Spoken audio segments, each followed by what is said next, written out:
अब बात करेंगे मैच को लेकर कि अगर कैच छोड़ेंगे तो मैच कैसे होगा।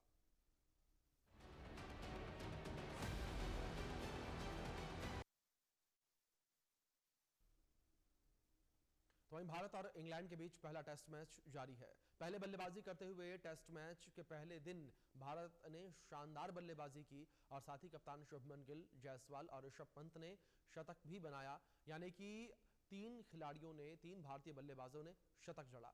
लेकिन दूसरे दिन आपको बता दें कि पंत के बाद पूरी टीम लड़खड़ा गई। करुण नायर तो खाता भी नहीं खोल पाए और साई सुदर्शन जो कि तीसरे नंबर पर बल्लेबाजी करने आए थे वो बिना कोई रन बनाए पवेलियन लौट गए। इतना ही नहीं, इसके बाद दूसरे दिन तो फील्डिंग में भी भारत ने निराशा दिखाई है। कैच छोड़ दिए। जो जायसवाल शतक लगाकर हीरो बने, उन्होंने ऑली पोप का कैच ड्रॉप कर दिया और बैन डकेट का कैच छोड़ा, यानी कि वो अब हीरो से विलन न बन जाए। इसके अलावा बल्लेबाजी में सिर्फ 11 रन बनाने वाले रविंद्र जडेजा ने भी कैच छोड़ा और मिस फील्डिंग की। बुमराह को छोड़ दें तो सभी गेंदबाजों ने निराश किया है। कोई भी दूसरा गेंदबाज एक भी विकेट नहीं ले पाया। बुमराह की गेंदबाजी पर मिस फील्डिंग हुई, कैच छोड़े गए, जिससे कि वो नाराज हताश होते नजर आए और इसके बावजूद उन्होंने 3 विकेट लिए। जैक क्रॉली, बैन डकेट जो रूट और उन्होंने पवेलियन भेजा, लेकिन दूसरा कोई गेंदबाज उनका साथ नहीं दे पाया। तो वहीं भारत की निराशाजनक फील्डिंग को लेकर बात की जाए तो 15 रन पर बैन डकेट को जीवनदान मिला। रविंद्र जडेजा ने कैच छोड़ा, फिर 62 रन बनाए। यशस्वी जायसवाल ने भी बैन डकेट का कैच ड्रॉप किया और 60 रन पर ऑली पॉप का कैच भी जायसवाल ने छोड़ दिया। 100 रन नाबाद बनाए। बुमराह ने हैरी ब्रूक का विकेट लिया, लेकिन वो नो बॉल रही और बुमराह के अलावा किसी भी गेंदबाज को अब तक विकेट नहीं मिला। इस बीच हमारे स्पोर्ट्स एडिटर मनोज जोशी जी जुड़ गए, उनका रुख करेंगे अपडेट्स के लिए। मनोज जी, जिस तरीके से बात अगर मुकाबले को लेकर करें तो हमेशा ये कहा जाता है कि जो कैच है वो मुकाबलों को जितवाते हैं और यही कैच मुकाबलों को हरवा देते हैं। क्या आपको लगता है कि भारत अब मुश्किल में पड़ता हुआ नजर आएगा, जिस तरीके से कई मिस फील्डिंग की ये तस्वीरें निकलकर सामने आई?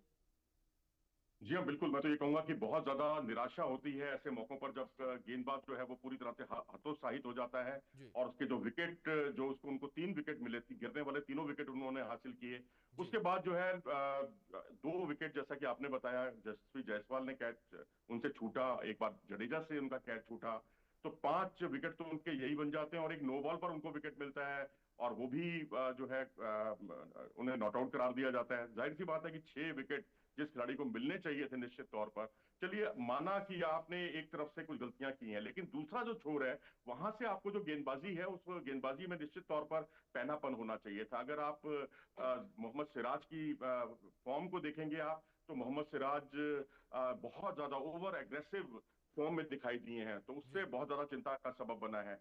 और दूसरा उससे जो है उनकी लाइन लेंथ भी गड़बड़ाई है। अगर आप प्रसिद्ध कृष्णा को देखेंगे, प्रसिद्ध कृष्णा जो है बैक ऑफ द लेंथ ज्यादा गेंदबाजी करते हैं, वहां पर उनको बहुत ज्यादा परेशानी हुई क्योंकि लेंथ से वो भी जूझते रहे। उस बिल्कुल। समय शार्दुल ठाकुर को लाना चाहिए था।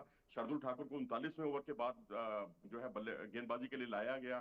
तो मुझे लगता है ये भी एक बहुत बड़ी एक डिफेंसिव अप्रोच थी कप्तानी की, क्योंकि आप ये मानकर चल रहे हैं कि भाई शार्दुल ठाकुर ठीक है रन लीक करते हैं, नो डाउट, उन्होंने जब उनको लाया भी गया तब भी उन्होंने दोनों छोर से ऑन साइड पर भी और ऑफ साइड पर भी चौके उन पर पड़े हैं।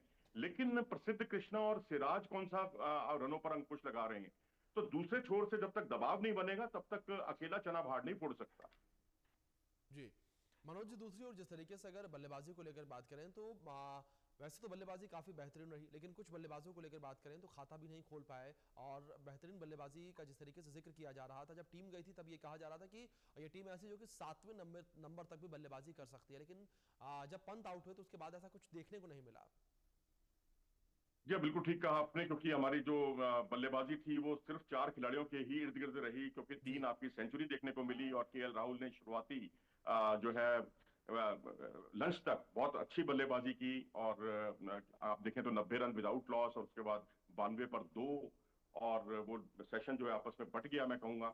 लेकिन उसके बाद जो है 3 सेंचुरियां जो भारत की थी और ऋषभ पंत ने जो रिकॉर्ड तोड़ जो प्रदर्शन किया है वो वाकई काबिले तारीफ था। लेकिन रही बात, हाँ आपका सही कहना है कि जो बाद में जो बल्लेबाज थे, 41 रन में 7 विकेट अगर आपकी कोई टीम खो देती है तो आप बिल्कुल। उस बढ़त को एक तरह से गवा देते हैं। जहां 600 रन, 550 600 का हम ख्वाब देख रहे थे, वहां हम 500 तक भी नहीं पहुंच पाए, 450 तक भी नहीं पहुंच पाए। तो इसका मतलब है कि कहीं गड़बड़ी थी। हम लोगों ने बहुत ज्यादा, ठीक है, ओवरकास्ट कंडीशन होती हैं, ओवरकास्ट कंडीशन में हमने भी बॉलिंग की है, लेकिन हमें उतनी कामयाबी नहीं मिली जो इंग्लैंड के गेंदबाजों को मिली। ठीक है, कंडीशंस उनके लिए फेवरेबल थी।